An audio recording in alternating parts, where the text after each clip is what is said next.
la famille, salut tout le monde, bienvenue dans cette nouvelle vidéo. Je suis très contente, je suis particulièrement contente aujourd'hui parce que je crois que j'ai atteint un niveau de fréquence, j'ai atteint un rythme en fait qui, voilà, de post, on va dire ça comme ça, qui m'arrange. Parce que voilà, j'avais encore du mal à trouver quand exactement faut que je poste la vidéo ou quand est-ce qu'il faut que je shoote la vidéo et tout ça. Donc j'ai trouvé ce rythme là et ça m'arrange parce que je serai plus active et aussi je pourrais vous entertain, je pourrais vous distraire, on va dire ça comme ça, vous mes fans, vous mes followers. Donc aujourd'hui on va parler de quelque chose d'un peu plus croustillant. On va parler de quelque chose qui est à la limite tabou. C'est en fait une story time, je vais vous raconter une histoire qui s'est passée dans ma vie récemment et alors à partir de cette histoire là je vais vous dire ce que je pense, quelle est la leçon qu'il faut entre guillemets ou qu'il faut notamment tirer de cette histoire là. Vous allez me dire ce que vous pensez en commentaire et avant de commencer je vais vous demander de vous abonner à la chaîne. Abonnez-vous et aussi d'activer la cloche de notification pour ne rien rater par rapport à mes futures vidéos. Sans toutefois tarder, on va se lancer dans le vif du sujet.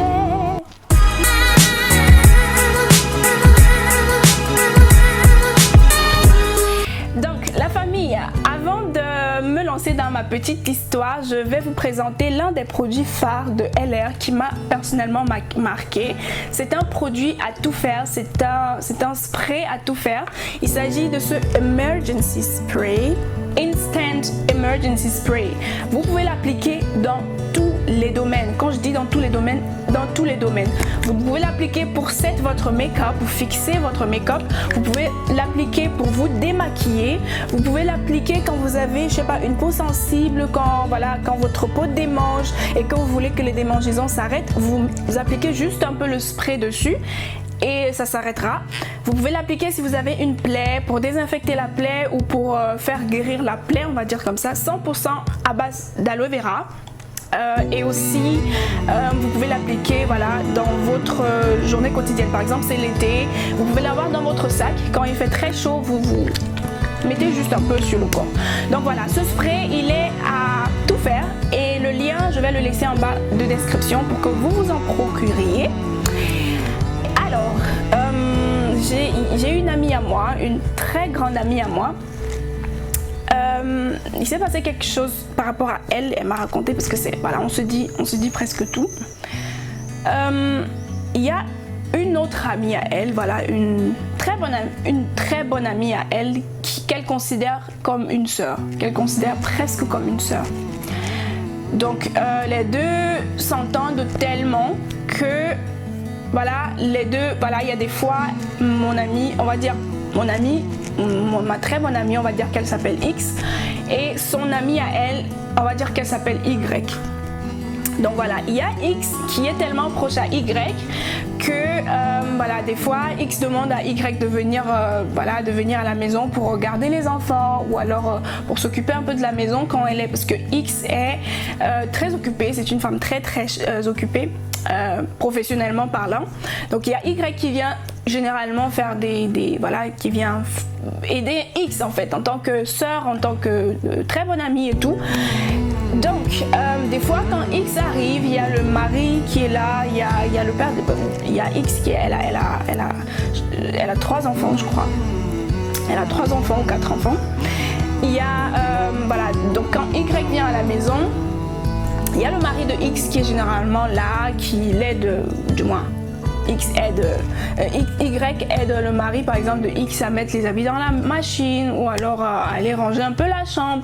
Ils étaient tellement proches en fait, imaginez-vous, vous êtes tellement proche avec quelqu'un que vous laissez le go en fait, le 100% passe à la personne dans votre chambre, voilà, votre chambre matrimoniale avec votre mari. Donc il y a Y qui, voilà, elle avait le laissé passer de toute la maison. Du coup, ce qui s'est passé, on va aller dans le croustillant déjà parce que moi je veux pas que cette vidéo dure une éternité. Ce qui s'est passé, c'est que il y a X qui a eu des problèmes, qui était tellement surchargée à un moment donné, elle était vraiment tellement surchargée, stressée et embarrassée avec Corona et tout ça, qu'elle ne pouvait pas très bien s'occuper de sa famille et de son époux, on va dire ça comme ça. Et quand je parle de ne pas s'occuper de son époux, c'est dans le sens de voilà, faire son devoir conjugal. Like, le soir, il va falloir que monsieur va dire ma chérie je veux, ou monsieur va dire voilà I'm horny. Et elle sera tellement fatiguée, soit elle sera fatiguée, ou soit elle était fatiguée, soit elle était préoccupée en fait par la journée d'après. Elle était préoccupée à planifier la journée d'après pour que la journée soit un peu plus facile. Donc ça s'est passé plusieurs fois, genre pendant 1 semaine ou 2 semaines. Et le mari de X en fait en a eu marre, il s'est fâché en fait, il était vraiment contrarié, il comprenait pas la situation, il comprenait pas le comportement de son épouse, il comprenait pas pourquoi est-ce que son épouse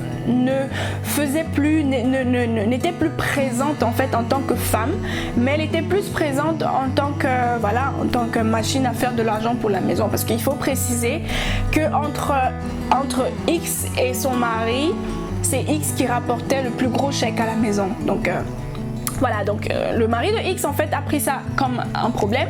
Ce qu'il a fait, c'est voilà, il y a sa copine qui est un peu comme sa sœur.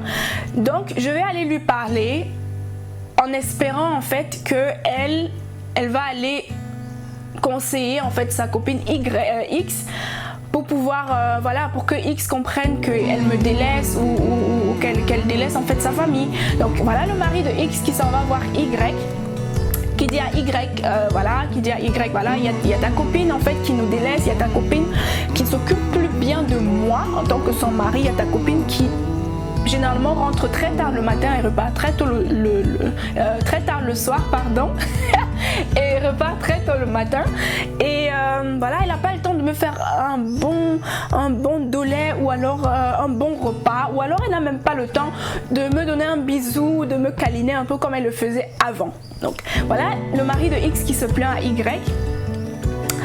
et c'est un peu choquant, mais Y a compris le problème, elle a entendu le problème en tant que sœur, en tant que meilleure amie. Ce qu'elle aurait dû immédiatement faire, c'est appeler sa copine, faire asseoir sa copine ou sa sœur et lui dire ma chérie, écoute, ne prends pas mal, parce qu'il y a des personnes qui sont pas aussi tellement ouvertes. Il y a quelqu'un qui peut, voilà, il y a des gens par exemple qui peuvent mal prendre le fait que leur mari aille se confier à leur sœur ou alors à leurs meilleurs amis. Donc Y aurait dû appeler X et lui dire bah X, voici ce qui se passe, voilà, j'ai eu vent en fait que tu délaisses ta famille, je t'aide très volontiers. Je t'aide très volontiers. Le fait que tu m'appelles généralement pour venir te dépanner, garder les enfants, faire le ménage, faire la lessive et tout ça, je le fais très volontiers, mais quelque part il faut que tu saches que tu es dans un couple. Tu es dans un couple avec quelqu'un et que voilà, tu dois entretenir sexuellement, et aussi voilà, tu dois entretenir ton mari, tu dois entretenir tes enfants. Donc ce qui se passe, c'est que ton mari est venu se plaindre et m'a dit en fait que tu n'assures plus en fait, que tu n'assures plus, parce que le point qui nous intéresse le plus ici c'est sexuellement. Donc, tu n'assures plus sexuellement. Y n'a pas fait ça. Y a tout entendu. Y savait exactement ce qui se passait dans la vie de X, parce que les deux se disaient tout. Mais ce que Y a fait, c'est plutôt d'utiliser ça comme prétexte. Apparemment, elle avait des vues sur le mari de X, personne ne sait. Mais ce qu'elle a utilisé, ce problème-là pour s'immiscer dans ce couple. Elle a utilisé ce problème-là pour séduire le mari de X. Séduire le mari de X dans le sens où, voilà, ta femme ne peut pas te donner ce que tu veux, moi je suis disponible. Donc je l'aide à garder les enfants, je l'aide à faire le ménage, je peux aussi l'aider dans ce sens-là. Voilà, c'est pas un problème. Le mec, vu qu'il a passé des mois ou des semaines sans se libérer, on va dire ça comme ça, il pouvait pas dire non. Personnellement, je lui en veux pas, hein, désolée, je lui en veux pas du tout. Mais le mec, il a bondi sur l'occasion, et Dieu seul sait comment ça se passait et où ça s'est passé et tout ça. Mais tout ce qu'on sait, c'est que quelque chose s'est passé. Alors, des semaines ou des mois, ou je sais pas trop, des semaines ou des mois plus tard, ce qui se passe, c'est que le mec, en fait, il ne touche plus sa femme, il ne touche plus Y. Il ne lui dit plus, voilà, parce que c'était général, c'était fréquent en fait que des fois, la nuit, quand elle rentre, il demande quand même avant qu'elle dise non, mais il ne demandait plus du tout, il faisait plus allusion à ça. Et ça a commencé à être un peu bizarre. Certes, elle était occupée X, mais ça a commencé à être bizarre, même si elle refusait, voilà. Vous savez, nous, les femmes, nous, on se comprend, c'est que des fois, on a besoin quand même que tu demandes avant qu'on dise non, en fait. Ou alors, voilà, c'est pas seulement par rapport au sexe, mais c'est par rapport à autre chose en fait. On a besoin que vous les mecs, c'est comme ça qu'on est, je peux pas l'expliquer, que vous les mecs vous demandiez avant que nous disions non. Donc X a commencé à être suspicieuse, à se demander ce qui se passait avec son mari parce qu'il ne s'intéressait plus à elle comme il le faisait avant. Et il est allé se plaindre, on va dire ça comme ça, chez Y. Vous allez pas croire en fait ce que Y lui a dit à X. Je suis choquée en fait. Je suis choquée. Je peux pas. J'arrive toujours pas à comprendre comment est-ce que quelqu'un peut faire ça en fait. Ce que Y a dit à X, c'est genre ton mari, s'il te demande plus, ça veut dire qu'il prend quelque part. Et s'il prend quelque part, ça veut dire que toi, tu devrais faire pareil. Donc,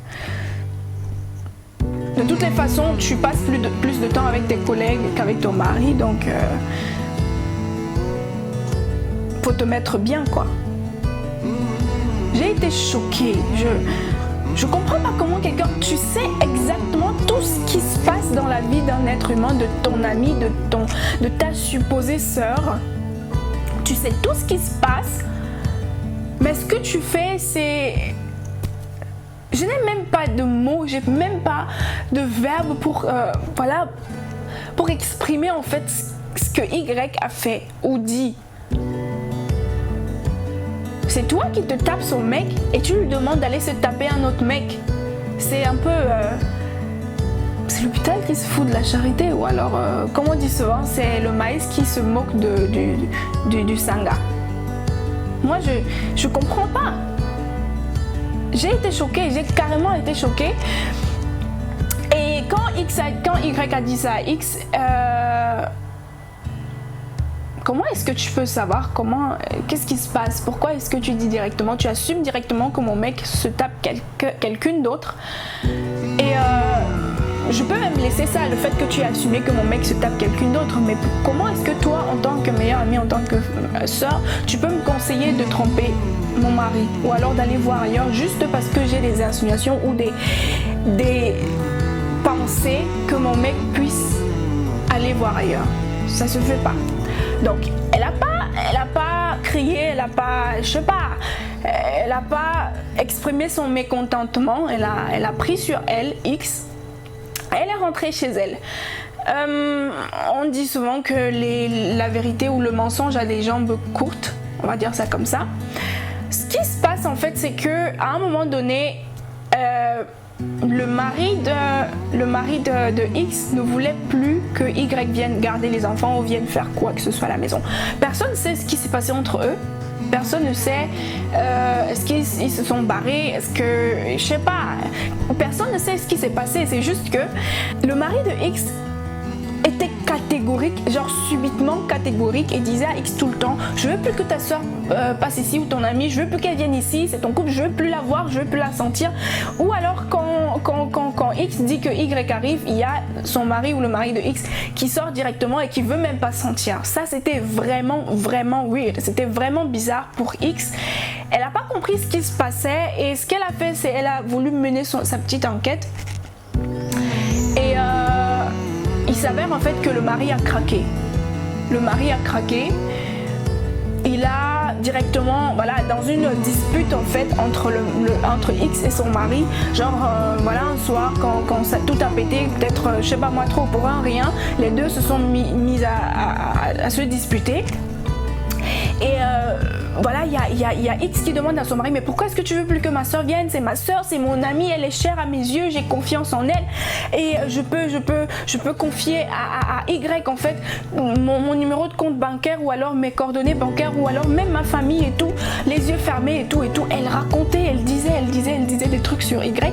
Et alors son mari de lui dire, bah voilà, tes amis, tu pars, tu es fier de tes amis, tu sais pas ce que tes amis font, tu sais pas, tes amis te tapent dos, tes amis te poignardent dans le dos, tu n'as aucune idée et c'est ça que tu appelles ami, c'est ça que tu considères comme ami et tout. Son mari a commencé à sortir les baffes. Oh, elle m'a dragué. Oh, tu l'appelles amie, tu la considères comme amie. C'est pas une amie, c'est une prostituée, c'est une opportuniste. En fait, c'est waouh. Il a dit des choses. X était bouleversée, elle savait vraiment pas quoi faire. Elle m'a appelé en premier, pour me dire hey Mélissa, voici ce qui se passe. Voilà, il y a mon mari qui vient de me balancer tout ça et tout. Il y a aussi ça qui s'est passé avec Y et tout. Et je sais pas comment est-ce que je dois interpréter ça. Je lui ai dit, ma chérie, ça se voit, c'est clair. Tu n'as pas besoin d'attendre de midi à 14h pour savoir ce qui se passe entre ton mari et Y. Désolée, mais c'est flagrant. Ça se voit clairement que Y se tape ou se tapait ou se tape toujours en fait ton mec. C'est clair, c'est très clair. Je lui ai dit ça, elle m'a dit non, je crois pas, c'est ma soeur, non, elle peut pas me faire ça, patati patata. Désolée hein, X, si tu regardes cette vidéo, je sais que tu vas te reconnaître de toutes les façons. Désolée. Donc elle me dit oh c'est ma soeur, c'est ci, c'est monté, c'est descendu. J'ai dit ok, bon voilà, ce que tu vas faire c'est juste faire asseoir ton mec et Y et mettre les choses au clair. Voilà, je vois pas comment tu peux faire autrement. Parce que si tu confrontes Y par rapport à ça toute seule, elle va sûrement nier ou alors elle va sûrement mettre la faute sur ton mari. Donc tu les confrontes tous les deux et tu vois, tu entends en fait la version des deux. Voilà. C'est ce que X a fait. X a confronté les deux en fait. X a fait asseoir les deux. Mais bon, ce qui en résulte, c'est juste que voilà, X a compris que Y n'était pas quelqu'une de bien. Elle a pris ses distances en fonction, voilà, par rapport à Y. Mais elle est toujours avec son mari parce que c'est le père de ses enfants. Et elle a aussi compris que quelque part, c'est pas la faute de son mari, même si c'est un peu la faute de son mari. Mais voilà, ils vivent ensemble depuis longtemps, ils sont mariés depuis longtemps, ils sont mariés depuis près de 12 ans. Voilà, donc c'est pas quelque chose que tu vas directement claquer des doigts et abandonner comme ça. Et je crois qu'il y a des gens où quelqu'un dise, moi aussi, personnellement, je dis souvent, je peux pas laisser tomber mon mari ou je peux pas catégoriquement faire disparaître une relation de plus de, je sais pas, 53 ans, juste parce que la personne m'a trompée. Voilà. Je vais pas entrer dans les détails, ça c'est encore notre débat. Donc voilà, donc du coup elle a coupé les ponts avec Y et elle est restée avec son mari. Voilà, c'est un peu ça l'histoire, c'est un peu ça. Et par rapport à cette histoire, je voulais attirer l'attention de plusieurs d'entre nous, plusieurs femmes d'entre nous. J'ai dit dans l'une de mes vidéos qu'il faut savoir exactement qui est-ce que tu considères comme ami, qui est-ce que tu veux laisser dans ta vie, qui est-ce que tu veux considérer comme sœur, comme famille en fait. Je reviens là-dessus en disant, par rapport à cette histoire, il y a 2 leçons à tirer. La première leçon, c'est de savoir qui est-ce que tu laisses dans ta vie. C'est d'être toujours vigilant. On dit généralement, la confiance n'exclut pas la méfiance.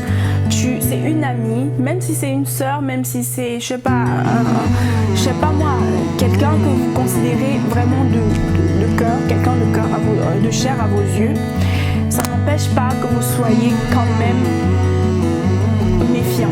Que vous vous méfiez, voilà, tu es une femme mariée, que tu fais venir ta soeur, tu fais venir ta copine, tu fais venir je sais pas qui chez toi, dans ton foyer, tu lui fais confiance, tu laisses la garde de tes enfants, tu laisses la garde de ton mari aussi, on va dire ça comme ça.